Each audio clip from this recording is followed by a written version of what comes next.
Assalamualaikum warahmatullahi wabarakatuh. Perkenalkan, nama saya Iskia Daud Kuncoro Masinambau dengan NPM 2022 43502195. Di sini saya akan menjelaskan program saya yang sudah saya buat untuk memenuhi tugas akhir saya yang berjudul Analisis Sentimen Review Konsumen terhadap Mobil Low Cost Green Car atau LCGC menggunakan metode Support Vector Machine. Oke, langsung aja di sini kita akan membuka programnya. Kita akan membuka browser kita, lalu kita klik localhost. Lalu ketika program dibuka, maka akan ada halaman awal, yaitu halaman beranda. Di halaman beranda ini terdapat dua tombol, yaitu lihat analisis dan juga login sebagai admin. Jadi di program saya ini terdapat dua aktor, di mana aktor yang pertama itu adalah admin, dan admin ini dapat menjalankan proses analisis sentimen. Lalu di aktor kedua pada program saya ada aktor pengunjung, di mana pengunjung dapat melihat analisis yang sudah dilakukan oleh admin. Oke, di sini kita akan coba tekan login sebagai admin. Lalu ketika ditekan tombol login sebagai admin, maka akan keluar formulir autentikasi admin. Pada formulir ini, kita diharuskan mengisi username dan password yang sesuai dengan di database. Di sini saya coba ketik username-nya dan juga password-nya.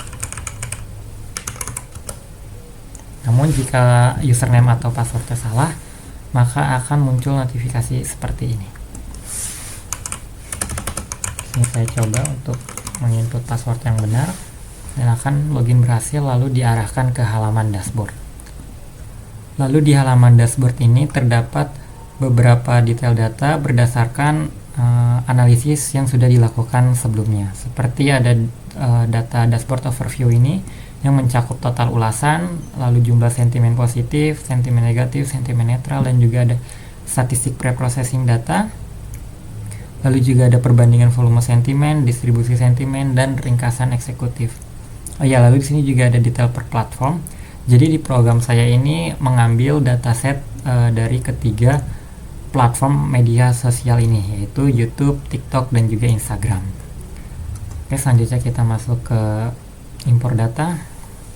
Di halaman import data ini ketika kita membukanya akan terlihat table dan juga ada button upload, tampilkan semua review.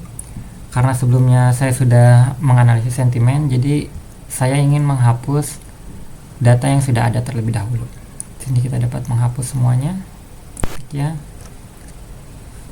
Lalu jika kita ingin mengimpor datanya, tinggal mengklik atau menekan tombol upload CSV. Lalu di sini saya sudah menyiapkan beberapa dataset yang diambil dari YouTube, TikTok, dan juga Instagram. Di sini saya pilih semuanya.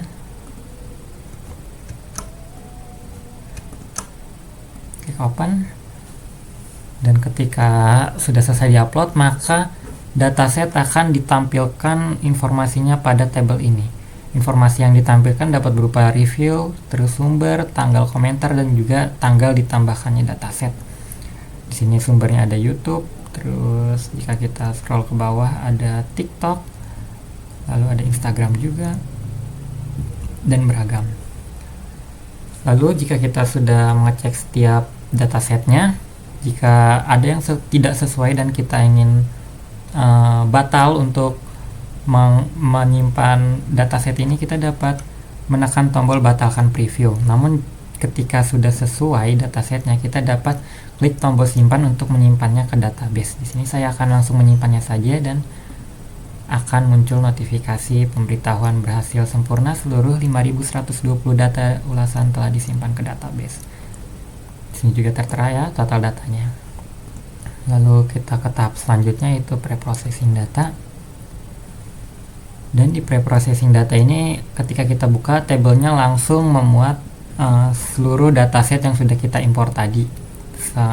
Ini total datanya sesuai dengan apa yang kita import tadi. Lalu kalau kita ingin menjalankan proses pre-processingnya, kita tinggal menekan tombol mulai pre-processing. Oke. Jika proses pre-processingnya sudah selesai, maka akan ada pemberitahuannya. Dan di sini juga tertera 2026 ulasan, ada yang tidak layak atau dideteksi sebagai spam. Jadi kan saya mengambil datasetnya kan itu kan dari YouTube. Instagram dan juga TikTok ya. Pasti ada aja komentar-komentar yang nggak relevan kayak promosi judi online lah atau giveaway segala macem lah. Nah itu terdeteksi sebagai ulasan yang tidak layak, dan ulasan yang tidak layak ini tidak akan ikut dianalisis pada proses analisis nanti. Oke, kita klik mengerti. Lalu selanjutnya kita ke analisis sentimen. Dan saat kita membuka halaman analisis sentimen, tabel di sini langsung memuat untuk setiap data yang sudah di pre-processing tadi. Kita bisa lihat total datanya sudah menjadi 3096 karena tadi ada dataset yang tidak layak. Lalu kita dapat memulai analisis ini dengan menekan tombol mulai analisis.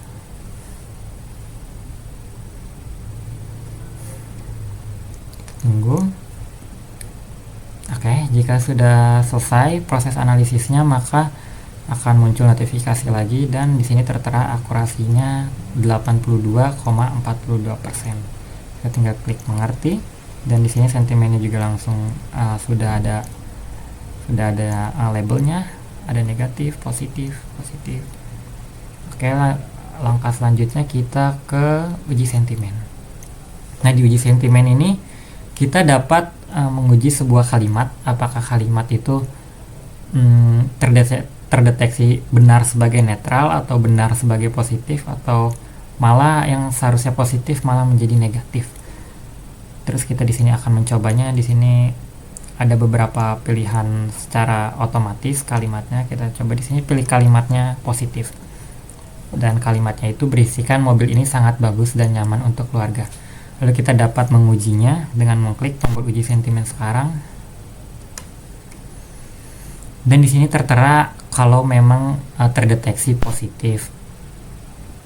Lalu selanjutnya kita coba kalimat negatif. Mobilnya jelek dan boros bensin. Kita coba uji. Dan di sini tertera juga kalau memang benar negatif sentimennya. Oke, lanjut selanjutnya kita akan lihat di halaman hasil analisis. Di halaman hasil analisis ini tentu aja akan ditampilkan hasil-hasil berdasarkan preprocessing tadi dan juga proses analisis tadi. Kayak sebelum di preprocessing datanya itu terdatanya ada 5120 data, tapi setelah di preprocessing ada 3096 data. Dan data YouTube yang tadi 2437 menjadi 1730. Begitupun juga dengan TikTok dan Instagram. Lalu di sini ada tabelnya, tabel yang berisikan hasil analisisnya. Lalu ini ada jumlah data positif, negatif, netral, distribusi sentimen. Lalu ada top 5 kata terpopuler juga.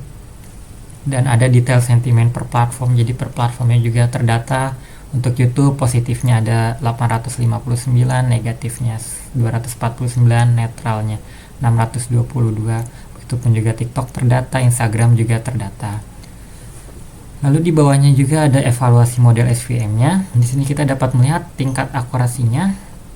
Seperti yang notifikasi tadi setelah selesai analisis sentimen ya, sesuai ada 82,42% tingkat akurasinya. Lalu ada juga laporan klasifikasi makro average. Di sini makro average-nya untuk precision-nya mendapatkan 80%, recall-nya ada 77%, F1 score-nya mendapatkan 78%. Sedangkan untuk weighted average-nya untuk precision, recall dan juga F1 score mendapatkan persentase yang sama, yaitu 82%. Oke, selanjutnya di sini juga kita bisa memilih ya beberapa sentimen atau memfilternya. Seperti kita bisa memfilternya untuk sentimen yang positif saja. Jika diklik maka hanya sentimen-sentimen positif yang keluar. Lalu jika negatif maka negatif saja yang keluar. Netral pun juga begitu. Dan ketika kembali semua sentimen maka semuanya akan ditampilkan. Di sini juga kita bisa memfilternya berdasarkan platform seperti YouTube, maka akan bersumber dari YouTube saja. Lalu atau TikTok, maka akan TikTok saja. Instagram, maka akan yang ditampilkan Instagram saja. Atau mungkin kita juga bisa mengkombinasinya, seperti saya ingin YouTube dan positif aja yang terlihat, maka akan hanya yang ditampilkan komentar positif yang bersumber dari YouTube saja. Kita juga dapat mencari ulasan berdasarkan apa yang ingin kita cari. Sebelumnya kita ubah dulu menjadi default lagi. Lalu misalnya kita ingin mencari ulasan review yang berkaitan dengan kata hemat, maka akan ditampilkan beberapa review, yaitu sekitar 158 data yang berkaitan dengan kata hemat. Lalu berikutnya kita akan mencocokkan penghitungan program dengan penghitungan manual, yang dimana saya menggunakan Excel yang sudah saya buat. Di Excel ini saya mencantumkan beberapa rumus seperti ada rumus term frekuensi, TF sublinear, conversion matrix, akurasi, dan lain-lain. Lalu ada dokumen sampel yang saya gunakan untuk mencocokkan bobotnya, apakah perhitungan di program benar dan sesuai dengan perhitungan manual atau malah meleset. Di sini kita coba lihat dulu beberapa dokumennya. Sebelum kita lihat terlebih dahulu, di sini ada beberapa parameter yang ingin saya jelaskan juga. Seperti jumlah data latih, ini bernilai 2476. Nilai 2476 ini didapatkan dari hasil split data. Split data yang ada pada program saya itu 80 banding 20, yang berarti 80% data latih dan 20% data uji. Dan 80% dari 3096 adalah 2476. Maka 2476 data akan ditetapkan menjadi jumlah data latih. Lalu ada sampel yang ditampilkan. Di sini ada 15 sampel. Lalu ada parameter min underscore df yang berarti minimal 2 data latih. Yang berarti jika ada suatu kata yang hanya muncul satu kali dari ribuan dokumen, maka kata itu akan dihapus dan tidak dibobot. Contohnya, misalnya ini kan konteksnya kan lagi membahas mobil, tapi tiba-tiba ada yang berkomentar dengan kata Ultraman, maka kata Ultraman tersebut akan dihapus karena kata Ultraman pasti cuman ada satu dari sekian ribu data. Lalu di sini juga ada max underscore df, kebalikan dari min df. Maksimum df ini berfungsi supaya kata yang emang lagi dibahas, contohnya ini kan misalnya apa ya, lagi membahas LCGC. Jika kata LCGC ini lebih dari 95% data latih, maka kata LCGC ini tidak dibobot. Selanjutnya ada parameter sublinear underscore tf yang bernilai true.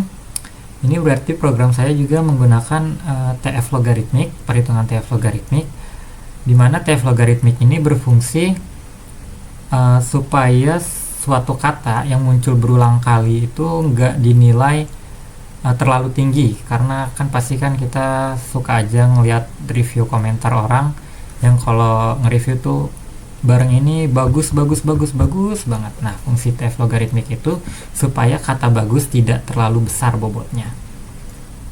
Lalu ada parameter ngram underscore range yang bernilai 1,2, yang berarti parameter ini tuh membaca suatu frasa. Misalnya ada kata tidak bagus.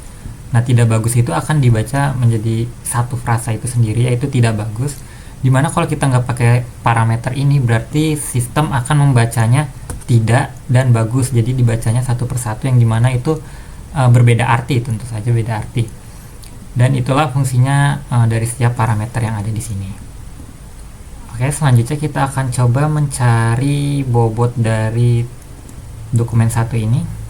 Kita coba copy dan kita cari komentar tersebut di program saya. Nah, ini benar ada ya, review aslinya dan juga hasil preprosesinya juga sama ya. Sama di sini kita bisa melihat bobotnya dari program saya dengan cara melihat tombol atau ikon matanya. Lalu akan muncul detail untuk setiap TF IDF-nya dari review ini. Contohnya di sini ada term pakai atau kata pakai. Kita coba lihat di Excel saya. Benar ada kata pakai di sini. Lalu kita cari kata pakai tersebut dari referensi DF-nya. Nah, ini dia kata pakai. Di sini kata pakai berarti muncul sekitar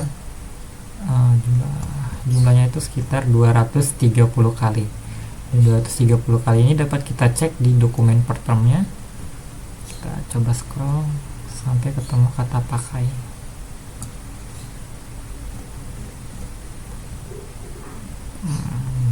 Nah, bisa dilihat ini adalah sumber-sumber teks review aslinya yang terdapat kata pakai. Jadi ini emang ada banyak sekali ya, ada 120 ada 230 komentar atau review yang mengandung kata pakai. Lalu untuk menghitung TF-IDF-nya kita harus menentukan IDF-nya terlebih dahulu.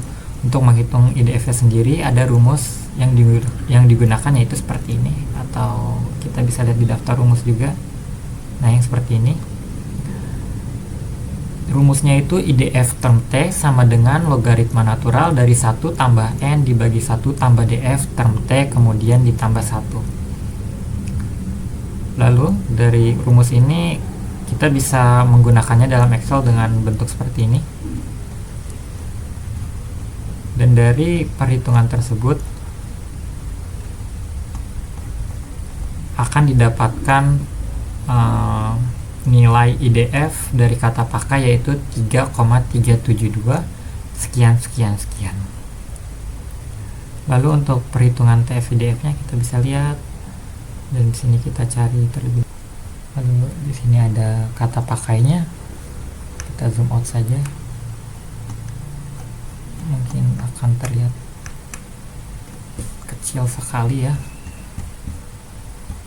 Dari kata pakai ini maka didapatkan frekuensi mentahnya itu dari dokumen pertama sebanyak 1, yang berarti frekuensi mentahnya atau kemunculannya itu hanya terdapat 1 di dokumen pertama. Kita lihat ini benar ya, kata pakai hanya muncul kata pakai hanya muncul 1 kali dari kalimat atau dari dokumen ini. Lalu setelah ditentukan frekuensi mentahnya, kita mencari TF sublinearnya. Nah, TF sublinear dari kata pakai ini pada dokumen pertama juga menghasilkan 1. Hasil 1 ini didapatkan menggunakan rumus TF sublinear, yaitu TF sublinear untuk term T pada dokumen D bernilai 0 jika frekuensinya 0.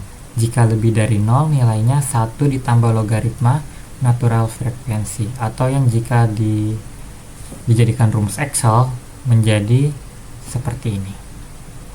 Kita lihat kembali di perhitungan TF-IDF-nya. Ini benar menghasilkan 1 menggunakan rumus Excel yang sama juga. Lalu jika sudah ditentukan TF sublinearnya, maka kita mencari untuk TF-IDF-nya. TF-IDF-nya tapi ini yang untuk yang sebelum normalisasi. Lalu dari kata pakai, TF-IDF sebelum normalisasinya yaitu bernilai 3,372.386. Angka ini didapatkan menggunakan rumus yang ada di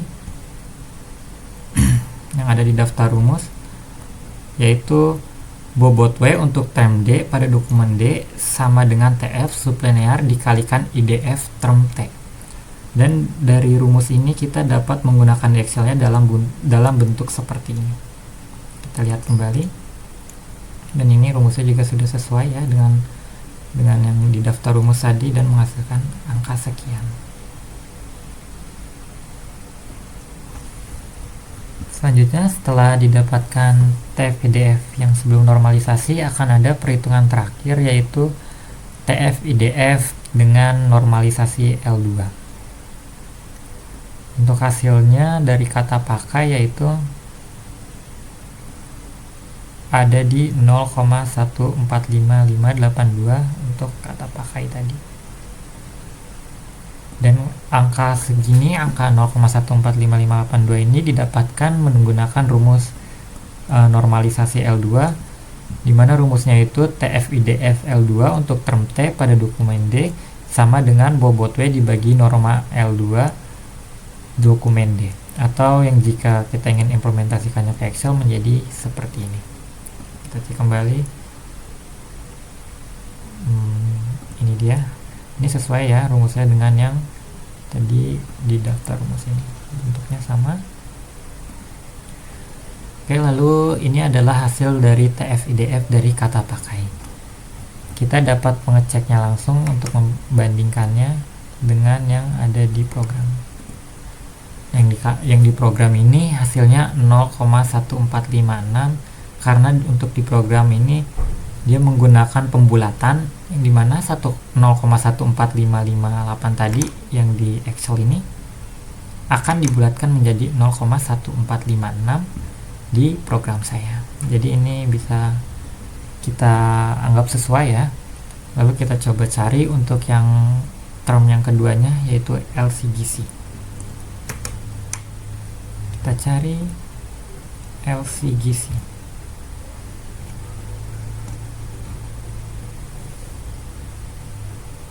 Nah, ini dia LCGC.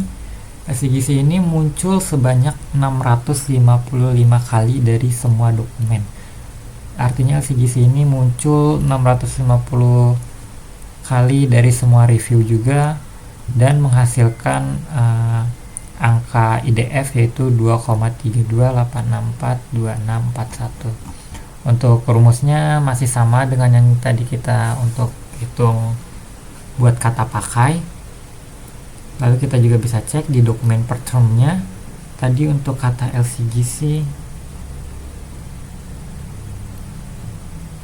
nah ini dia, ada banyak sekali ya, karena memang konteksnya itu membahas LCGC, jadi pasti kata LCGC muncul berkali-kali, dimana totalnya itu tadi berapa? 650 kali muncul. Lalu untuk perhitungan TF-IDF nya lagi, kita akan cek lagi untuk LCGC. Nah, ini dia untuk LCGC. Ini 655 berarti kemunculannya tadi. Ini IDF nya hasilnya juga segini, sama kayak tadi. Lalu untuk TF mentahnya atau frekuensi mentahnya itu satu, berarti dia hanya muncul satu kali pada dokumen 1. Kita coba cek lagi. Di dokumen 1 ini LCGC memang muncul hanya satu kali ini ya. Jadi sudah sesuai juga. Jadi sudah sesuai. Mana tadi LCGC? Ini ya. Selanjutnya jika sudah ditentukan TF mentahnya atau frekuensi mentahnya, maka akan dicari TF sublinearnya. TF sublinearnya itu 1, angka 1 juga didapatkan dari rumus yang sama dengan tadi kita cari kata pakai, yaitu TF sublinear untuk term D, untuk term T pada dokumen D bernilai 0 jika frekuensinya 0, jika lebih dari 0 nilainya 1 ditambah logaritma natural frekuensi. Dan rumus untuk diterapkan ke Excel-nya seperti ini. Kita cek, ini juga sudah sesuai untuk rumusnya. Lalu selanjutnya kita cari untuk TF-IDF nya. Untuk TF-IDF nya sebelum normalisasi, pencariannya juga sama kayak yang kata pakai tadi. Mana LCGC? Sebentar, tadi hilang jadinya LCGC nya. Ini dia, kita tandain dulu.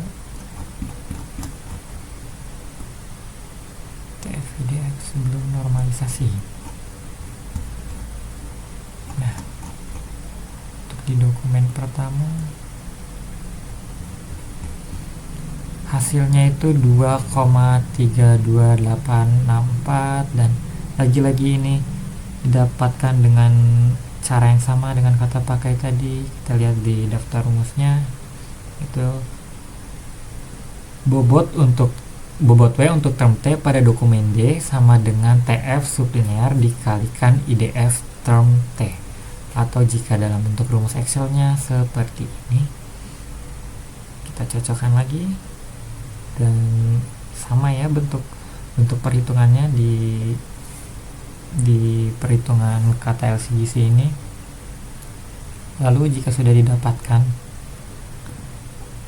TF-IDF nya, maka kita lanjut ke normalisasinya kembali, normalisasi L2 nya. Di sini normalisasi L2 nya pada dokumen pertama untuk kata LCGC yaitu 0,100525. Ya benar, dokumen pertama 0,100525. Kita coba cocokkan kembali dengan ada yang di program kita, dan ini cocok ya, 0,1005 dengan yang ada di Excel. Lanjut, kita coba satu kata lagi deh, satu kata yaitu hemat. Kata hemat ini kita cocokkan kembali di dokumen pertama. Kata hemat ini ada juga ya, ada. Lalu referensi DF nya kita cari kata hemat. Mana kata hemat? Oh, ini dia. Kata hemat berarti muncul sebanyak 131 kali dari semua dokumen, dan IDF nya didapatkannya 3,93200 sekian. Lanjut kita cari di dokumen per termnya kata hemat. Nah, ini dia kata hemat, ada berapa tadi munculnya? 131 kali ya. Dan ini adalah kalimat-kalimat yang mencakup dari kata hemat. Lalu untuk perhitungan TF-IDF nya kita coba kembali dari kata hemat di dokumen pertama. Mana kata hemat? Ini dia kata hemat, sesuai ya, tadi muncul 131 kali, IDF nya juga 3,93 sekian. Lalu kata hemat ini untuk frekuensi mentahnya 1, karena kata hemat juga munculnya memang sekali pada dokumen sampel ini. Nah, ini dia muncul hanya 1 kali, maka dia frekuensi mentahnya juga 1. Lalu kita coba cari TF sublinearnya. Oke, TF sublinearnya di dokumen 1 pada kata hemat tadi, yaitu juga menghasilkan 1 di TF sublinearnya. Dan 1 ini didapatkan dengan rumus yang sama, yaitu yang ini, yang sama seperti kata-kata yang kita hitung tadi, yaitu pakai dan LCGC dengan rumus Excel yang bentuknya seperti ini. Sama ya bentukannya juga, bentukan rumus Excelnya. Lalu setelah ditentukan TF sublinearnya, kita tentukan juga TF-IDF sebelum normalisasinya di dokumen pertama pada kata hemat tadi. Pada kata hemat tadi didapatkan nilai 3,932.002. Nilai ini didapatkan dari TF-IDF sebelum normalisasi yang ini, sama seperti tadi dengan rumus Excel yang seperti ini. Sama juga bentuk perhitungannya. Lalu setelah TF-IDF sebelum normalisasi dan perhitungan terakhirnya TF-IDF setelah normalisasi. Pada dokumen pertama kata hemat FIDF sesudah normalisasi L2 nya mendapatkan nilai 0,169740 dengan rumus Excel yang mana tadi? Ini dia, yang seperti ini rumus Excelnya, normalisasi L2 sama ya bentukannya juga, bentukan rumusnya, sehingga menghasilkan 0,169740. Kita bisa mencocokkannya lagi. Untuk kata hemat benar 0,1697. Oke, saya rasa cukup untuk pencocokan perhitungan bobotnya. Selanjutnya kita akan coba mencocokkan perhitungan pada tingkat akurasinya. Tingkat akurasinya pada program didapatkan 82,42%. Lalu untuk di Excelnya sama juga 82,42%. Dan untuk mencari akurasi ini kita menggunakan rumus ini dia, akurasi sama dengan jumlah prediksi benar dibagi seluruh data uji. Dan jumlah prediksi benar yang tertera pada program yaitu ada 275, sesuai ini, semua yang ada di sini sesuai dengan yang ada di program, dan menghasilkan akurasi 82,42%. Lalu untuk mencari makro average ini kita terlebih dahulu harus menghitung precision dari setiap kelas sentimennya. Kayak misalnya precision untuk kelas positif, untuk kelas negatif, dan untuk kelas netral itu harus kita cari terlebih dahulu. Lalu di sini kita dapat lihat precision untuk kelas positif yaitu 88,14%, dan rumus yang dipakai untuk mencari precision ini kita dapat lihat di sini, yaitu precision sama dengan true positif dibagi true positif ditambah false positif. Sehingga dari perhitungan tersebut dapat didapatkan angka precision untuk kelas positif 88,14% dan untuk kelas negatif 74,14% dan untuk netral 77,20%. Ya, di sini kita bisa pastikan terlebih dahulu ini untuk rumus Excelnya ya. Rumus Excelnya kita bisa pastikan terlebih dahulu. Dan bentuknya seperti ini, kita cocokkan ya, ini benar ya, benar dengan apa yang ada tadi di kamus rumus di depan, daftar rumus di depan, sesuai.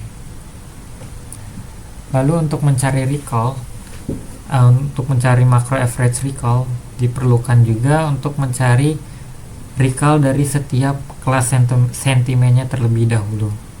Dan untuk rumus mencari recall yaitu ada di daftar rumus lagi, yaitu recall sama dengan true positif dibagi true positif ditambah false negatif, dimana akan menjadi seperti ini jika diterapkan ke Excel rumusnya.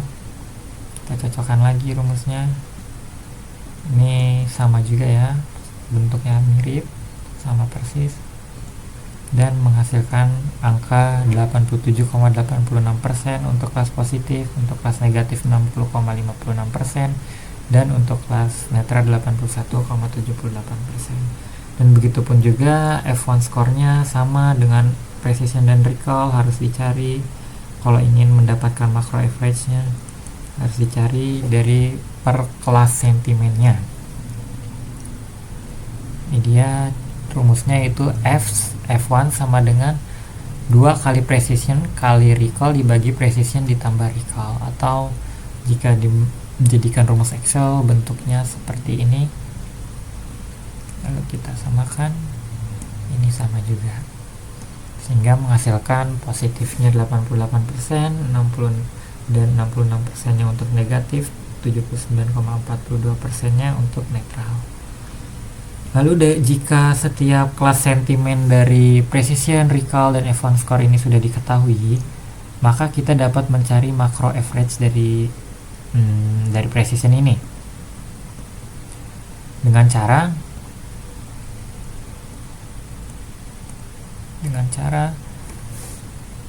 makro M sama dengan M positif ditambah M negatif ditambah M netral dibagi 3, atau rumus Excel-nya seperti ini. Yang pertama ini average ini kita coba cocokkan dengan confusion matrixnya. Nah, ini sama ya, menggunakan average. Lalu untuk recall-nya juga sama, rumusnya seperti tadi, dan F1 score-nya juga untuk macro average-nya sama, rumusnya seperti tadi. Dan jika kita cocokkan dengan program kita, angkanya juga sama, 80%, 77%, 78%. Lalu kenapa di Excel 79,83%, tetapi di program saya 80%? Itu karena lagi-lagi pembulatan dari program saya. Dan recall-nya juga ini dibulatkan dari 76,73%, dan ini juga dibulatkan jadi 78%, pas. Lalu untuk weighted average-nya di sini hampir sama semua, yaitu 82% rata-rata weighted-nya, dan dengan rumusnya yaitu menggunakan sum product yang bentuknya seperti ini jika dijadikan Excel, atau rumus normalnya yaitu weighted M adalah jumlah nilai M dikalikan support setiap kelas dibagi total support. Oke, kita lihat, kita samakan juga bentuknya sama ya, menggunakan sum product sehingga menghasilkan nilai seperti ini. Dan ini juga sesuai. Oke, selanjutnya saya akan memperlihatkan fitur cetak laporannya. Pada program saya ada beberapa cetak laporan yang bisa dipilih, seperti contohnya kita buat laporan pre-processing, maka sistem akan menyusunnya terlebih dahulu, dan jika sudah disusun maka akan otomatis diunduh seperti ini. Kita dapat langsung aja melihatnya. Lalu akan muncul detail-detail data mengenai pre-processing seperti ini. Oke, lalu kita dapat laporan sentimen juga bisa kita cetak.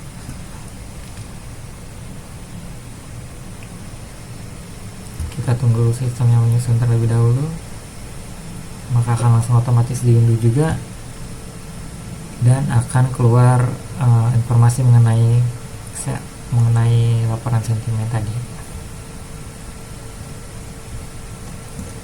Lalu ada laporan evaluasi SPM,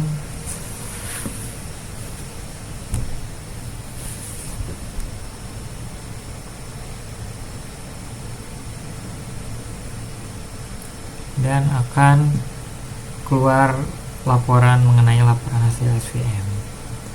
Selanjutnya ada cetak semua, maka sistem akan mencetak seluruh dari ketiga ini. Seluruh dari ketiga ini akan menjadikan satu. Dapat membukanya aja langsung. Semuanya tercetak, dan ada sampelnya juga, seperti reviewnya, hasil pre-processingnya juga ada, sumbernya, hasil sentimennya ada. Selanjutnya yang terakhir yaitu ekspor CSV, dimana jika kita mengekspor menjadi CSV akan berbentuk data mentah seperti ini ya, yang dapat dibuka di Excel dan diolah untuk keperluan yang lebih lanjut. Oke, sekarang semua fitur admin sudah saya jelaskan. Kita bisa logout. Jika kita pencet logout maka akan ada notifikasi pemberitahuan seperti ini. Kita pencet OK aja, maka kita akan kembali ke halaman beranda. Lalu kita dapat melihat analisis. Ini tuh ibaratkan kita menjadi pengunjung sebagai atur pengunjung.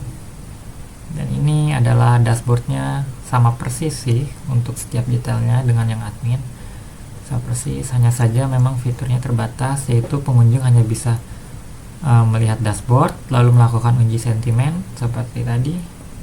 Bisa seperti ini, menguji setiap kalimat yang ingin diuji.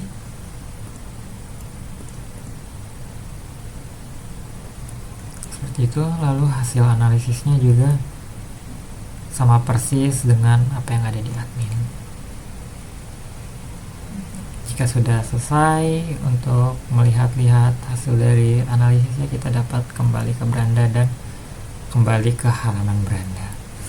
Oke, mungkin segitu saja yang dapat saya sampaikan mengenai program analisis sentimen mengenai mobil LCGC.